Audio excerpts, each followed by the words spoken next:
आप सभी को मेरा नमस्कार, बहुत बहुत जोहार। हम लोग झारखंड सामान्य ज्ञान सीरीज पर काम कर रहे हैं। झारखंड के आदिवासी को देख रहे हैं।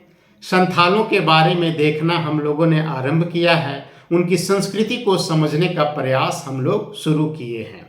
लास्ट जो हमारा वीडियो था तो उसमें हम लोग संथाल समाज में विवाह के प्रकारों पर जो है सो चर्चा किए थे।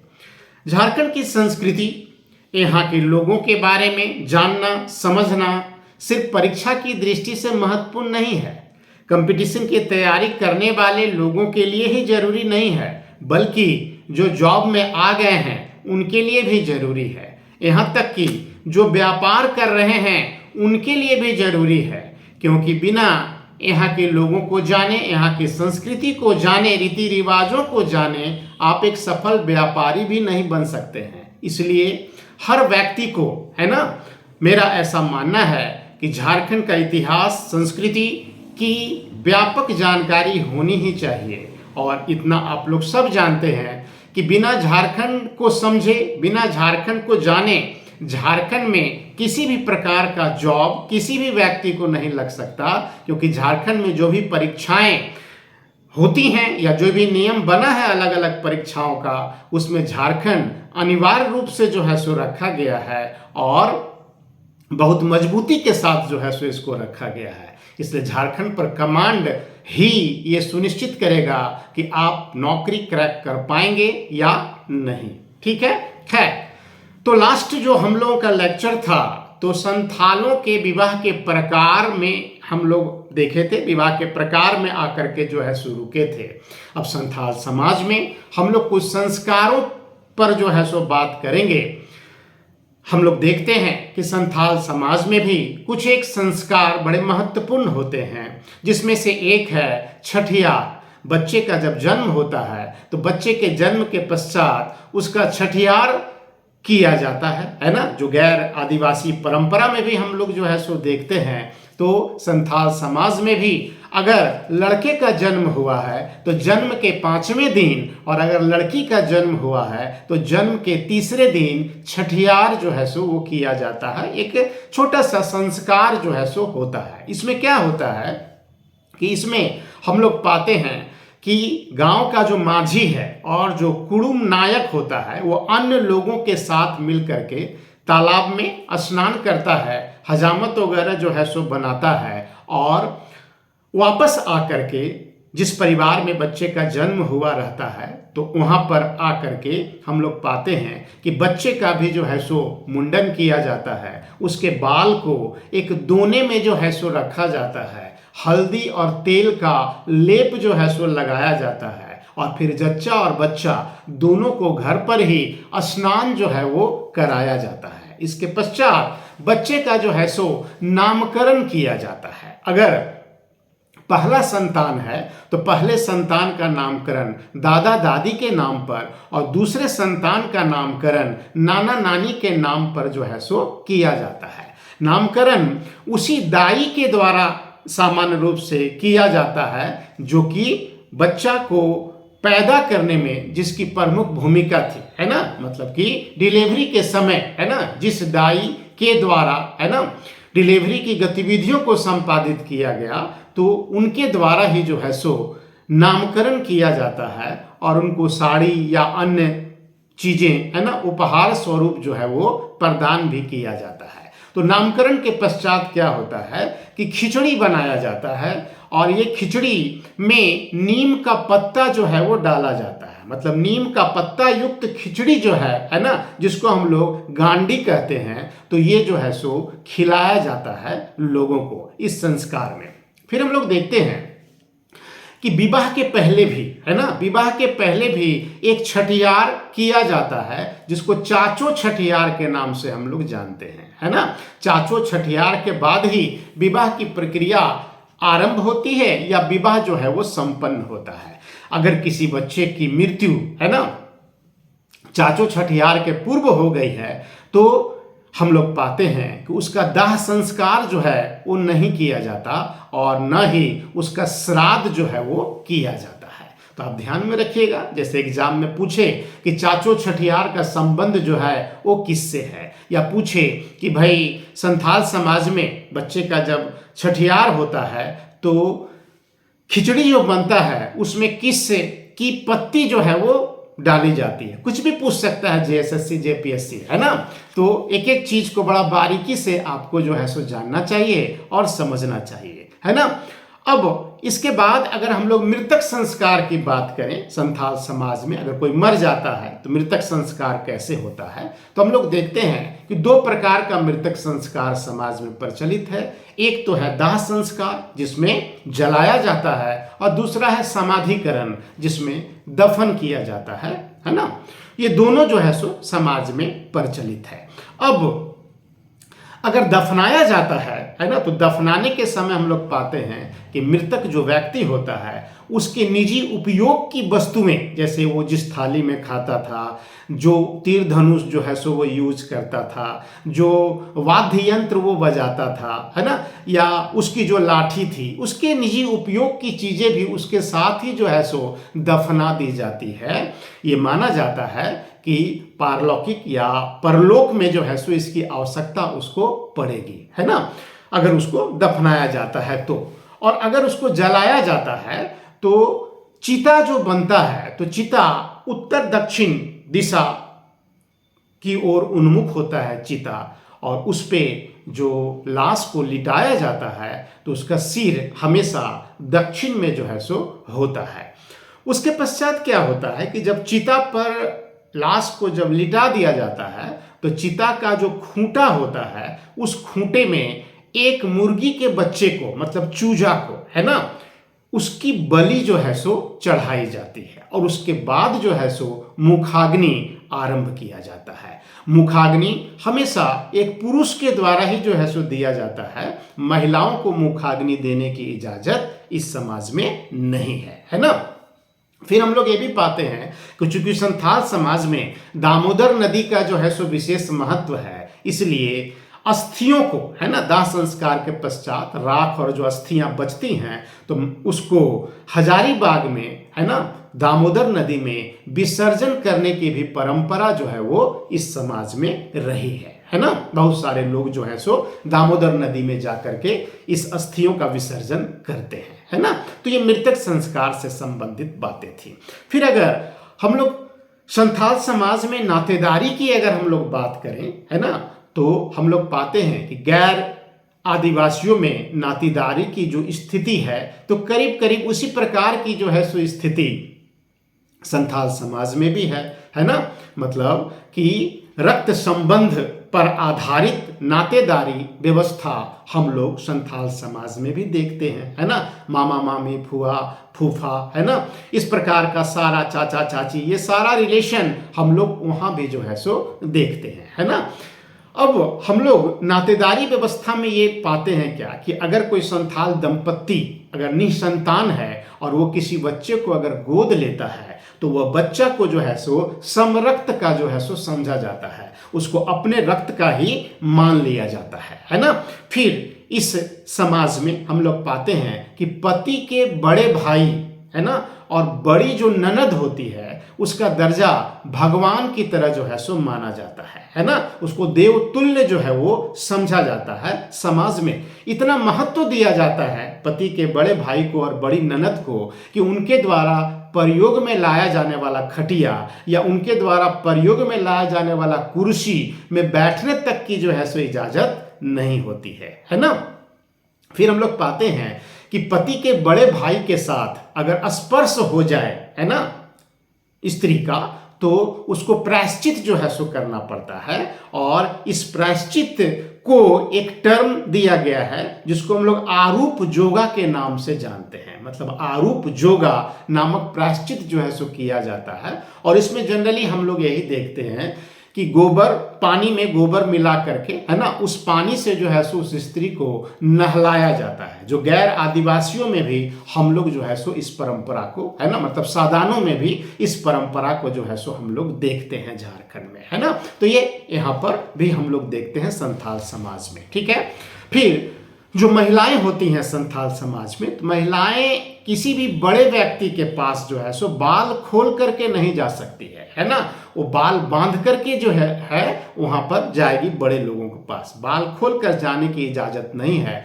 हालांकि घूंघट की परंपरा संथाल समाज में नहीं है। इसी प्रकार से देवर भाभी और शाली बहनोई के बीच में विवाह की इजाजत दी जाती है ना, अथवा पुनर्विवाह की इजाजत दी जाती है इस समाज में। फिर हम लोग अगर संथाल समाज में देखें तो एक बहुत महत्वपूर्ण है बिटलाहा की जो है सो परंपरा है ना। ये बिटलाहा क्या होता है, तो ये अपने समाज से, जाति से बहिष्कृत करने की जो है सो परंपरा संथाल समाज में बिटलाहा जो है सो कहलाता है। कोई भी व्यक्ति है ना अगर समगोत्रीय यौन संबंध स्थापित करता है या गैर आदिवासियों के साथ यौन संबंध स्थापित करता है, क्योंकि संथाल समाज में हम लोग पाते हैं क्या कि कुछ यौन संबंध को निषिद्ध किया गया है, बैंड है वहां पर, है ना। और अगर आप ऐसा करते हैं, अपने रक्त संबंधियों के साथ यौन संबंध स्थापित करते हैं या गैर आदिवासियों के साथ भी अगर आप यौन संबंध स्थापित करते हैं, तो यह गलत माना जाता है और ऐसे व्यक्ति का बिटलाहा जो है सो करने की परंपरा रही है। आजकल ये नहीं होता है, मतलब रेयर ये घटना जो है सो घटता है आजकल, लेकिन कभी किसी जमाने में ये एक सामान्य बात थी। तो ये बिटलाहा जो होता है, जाति से बहिष्कृत करने की जो इनकी परंपरा जो है सो ये रही है, समाज से बहिष्कृत करने की परंपरा जो इनकी रही है, तो हम लोग पाते हैं कि इसमें होता क्या है। तो जैसे ही इस प्रकार का निषिद्ध यौन आचरण की सूचना गांव में मिलती है मांझी को, तो मांझी अन्य पंचों के साथ जो है सो इस पर विचार करता है ना, और ये जानने का प्रयास करता है कि जो बात उसके पास आया है निकल करके वो सच है या सिर्फ वो एक अफवाह है ना। जब वो कंफर्म हो जाता है तो उसके पश्चात मांझी क्या करता है कि अपने पड़ोस के 5 गांवों के मांझी के साथ जो है सो विचार विमर्श करता है और उसके पश्चात वो बिटलाहा का जो है सो निर्णय लेता है। वो निर्णय लेता है, लेकिन बिटलाहा पर अंतिम जो निर्णय या अंतिम जो स्वीकृति प्रदान की जाती है वो परगनैत के द्वारा जो है सो प्रदान की जाती है। इसको आप ध्यान में रखिएगा। अब बिटलाहा का निर्णय अगर हो जाता है तो गांव का जो जोग मांझी होता है वह क्या करता है, तो गांव का जोग मांझी जो है वो साल का एक टहनी लेता है, साल पेड़ का है ना, एक टहनी लेता है और उस टहनी को लेकर निकटतम हाट में या हटिया जिसको हम लोग कहते हैं वहां पर जो है सो जाता है और लोगों को जो है सो वो इसकी सूचना देता है, ताकि बिटलाहा के दिन बड़ी संख्या में लोग जो है वहां पर जुटे। मतलब हाट का उपयोग जो है बिटलाहा के प्रचार प्रसार के लिए किया जाता है। उस साल की टहनी में जितने पत्ते होते हैं तो उतने ही दिन के बाद बिटलाहा की तिथि निश्चित की जाती है ना। मान लीजिए कि उस टहनी में 7 पत्ता है तो 7 दिन के बाद जो है सो बिटलाहा की तिथि घोषित की जाती है। जिस दिन बिटलाहा की तिथि होती है उस दिन अभियुक्त के घर को जो है सो है ना क्या किया जाता है, एक तो भीड़ चारों तरफ से जो है सो उसको घेर लेती है और उसके घर के प्रवेश द्वार के सामने एक बांस गाड़ा जाता है और उस बांस में जला हुआ लकड़ी का जो है सो टुकड़ा, एक पुराना झाड़ू जो है वो बांधा जाता है। इसके अतिरिक्त जो है जूठा पत्तल भी जो है सो बांधा जाता है, जो एक प्रकार से एक संकेतक होता है, एक संकेत है कि इसी घर को जो है सो जाति से बहिष्कृत करना है ना। उसके पश्चात जो है जो लोग हैं है ना, तो लोगों के द्वारा जो है एक प्रकार से उनके घर की कुड़की जब्ती जो है सो की जाती है। जाकर घर के भीतर चूल्हे को तोड़ा जाता है, अनाजों को बिखेर दिया जाता है, घर को भी जो है सो तोड़ने का प्रयास किया जाता है ना। तो इस प्रकार की चीजें जो हैं सो वहां पर की जाती हैं। एक और इम्पॉर्टेंट चीज यहाँ पर यह है कि जब ये सारा चीज हो रहा होता है तो गांव के जो युवक हैं वो एक विशेष नृत्य करते हैं है ना। उस नृत्य को दुगर नृत्य के नाम से हम लोग जानते हैं। दुगर नृत्य एक प्रकार का क्रोध नृत्य है ना, जो इस प्रकार की जो घटना घटी तो उसके प्रति जो है सो क्रोध की अभिव्यक्ति इस नृत्य के माध्यम से जो है सो की जाती है ना। तो एग्जाम में पूछा भी जा सकता है कि दुगर नृत्य का संबंध जो है वो किससे है ना। इसको ध्यान में रखिएगा। फिर हम लोग पाते हैं क्या कि बिटलाहा की प्रक्रिया में पुनर्वापसी का भी जो है सो व्यवस्था है ना। अगर किसी व्यक्ति को है ना बिटलाहा कर दिया गया है तो वो प्रायश्चित करता है, फिर मांझी और अन्य पंचों के साथ वो क्षमा याचना करता है और फिर सार्वजनिक जो है सो एक भोज भी जो है सो देता है ना। खस्सी वगैरह, खस्सी भात का भोज वो जो है सो देता है। तो इस प्रकार के प्रोसेस के माध्यम से उसकी फिर से जो है सो वापसी हो जाती है ना। तो हम यही पाते हैं हम लोग कि एक ऐसा समय था जब संथाल समाज में बिटलाहा एक आम बात थी, लेकिन आज जो है ये करीब करीब जो है सो मृत प्राय है, क्योंकि आज का प्रशासन जो है इस प्रकार की घटना को कहीं से भी जो है सो नहीं होने देना सुनिश्चित करता है ना। ब्रिटिश शासन काल में इस प्रकार की जब घटना घटती थी तो उस गांव में है ना मजिस्ट्रेट तक की जो है को जो है सो डिप्यूट किया जाता था, ताकि किसी प्रकार का कोई जो है सो उस प्रकार की घटना न घट जाए है ना। तो वहां पर मजिस्ट्रेट को भी जो है सो नियुक्त किया जाता था बिटलाहा की परंपरा में। तो ये चीज था जो आपको जानना था। अब अगर हम लोग बात करें कि संथाल समाज के लोगों का खान पान किस प्रकार का है, तो जो परंपरा रही है ना, आज तो समाज में लोग वो सभी कुछ खाते हैं पीते हैं जो गैर आदिवासी परंपरा में है, या आधुनिक जो सोसाइटी में जो चीज़ें हम लोग देखते हैं वो सब उस सोसाइटी तक भी जो है सो पहुंच गया है। लेकिन परंपरागत रूप से हम लोग पाते हैं क्या कि उनकी खान पान जो उनकी अपनी सांस्कृतिक जो विशिष्टता मानी जाती है, तो उसके अंतर्गत हम लोग देखते हैं कि इनका मुख्य भोजन जो है वो दाका उरू है, मतलब कि दाल और भात ये सब्जी के साथ जो है सो खाते हैं, दाका उरू है ना। अगर दाका उरू नहीं मिल रहा है तो माड़ भात भी जो है सो नमक के साथ जो है सो ये लोग खाना पसंद करते हैं। इसके अतिरिक्त ये लोग जो हैं कुर्थी का दाल विशेष रूप से पसंद करते हैं, मतलब दाल जो है भात के साथ जो दाल मुख्य रूप से ये लोग प्रयोग में लाते हैं वो कुर्थी का जो है सो दाल होता है इनकी परंपरा में। इसके अतिरिक्त मकई का दलिया जिसको जोंडरा दाका कहते हैं है ना, तो ये भी ये लोग जो है सो प्रयोग में लाते हैं। फिर ये लोग मड़वे का दलिया भी जो है सो प्रयोग में लाते हैं। फिर फागुन और चैत महीना में ये लोग मड़वे का लाठा भी जो है सो बनाते हैं, एक प्रकार का मिठाई है ना, मड़वे का मिठाई ये लोग जो है सो खाना पसंद करते हैं। फिर मुर्गी का मांस, सुअर का मांस, मछली है ना, बकरी का मांस है ना, ये भी इनके समाज में जो है सो खाया जाता है। हड़िया इनका एक विशिष्ट पेय है ना, जो चावल से जो है सो बनाया जाता है। इसके अतिरिक्त कोदो से भी जो है सो हड़िया बनाने की परंपरा रही है ना।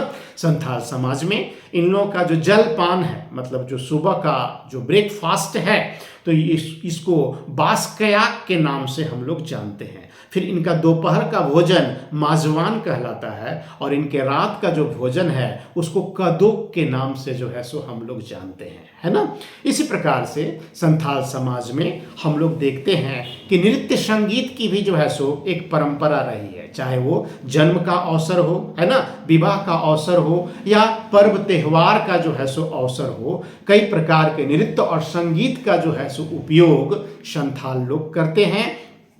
इनकी संस्कृति में है ना, इनके जीवन में नृत्य और संगीत रचा बसा हुआ है ना। मुख्य रूप से ये लोग बंसी बजाते हैं, ढोल बजाते हैं, नगाड़ा बजाते हैं, केंदरा बजाते हैं है ना। फिर हम लोग देखते हैं क्या कि अलग अलग पर्व त्योहारों में अलग अलग प्रकार का नृत्य जो है सो ये लोग करते हैं। तो इसकी जानकारी आपको पर्व त्योहार जो है सो सेक्शन में हम देंगे। तो दो चीज और डिस्कस करना है हम लोगों को, एक तो संथालों के धर्म को जो है सो समझना है और दूसरा इनके पर्व त्योहार को जो है सो हम लोगों को समझना है। इसके पश्चात फिर हम लोग दूसरी जनजाति में चले जाएंगे, उरांव के बारे में फिर हम लोग बात करेंगे। तो आज इतना ही। वीडियो अगर अच्छा लगा आपको तो निश्चित रूप से आप इसको लाइक कीजिएगा, कमेंट भी कीजिएगा और इसको शेयर भी कीजिएगा है ना, क्योंकि जो बात हम आपको बता रहे हैं, जो बात हम आपको पढ़ा रहे हैं, है ना, तो हजारों रुपया इसके लिए लोग जो है सो जाकर कोचिंग संस्थानों में देते हैं, है ना, जो हम आपको यहाँ पर इसी प्रकार से, है ना, प्रदान कर रहे हैं, मतलब मुफ्त में जो है सो प्रदान कर रहे हैं। तो आज इतना ही, नेक्स्ट वीडियो में फिर मिलते हैं। धन्यवाद।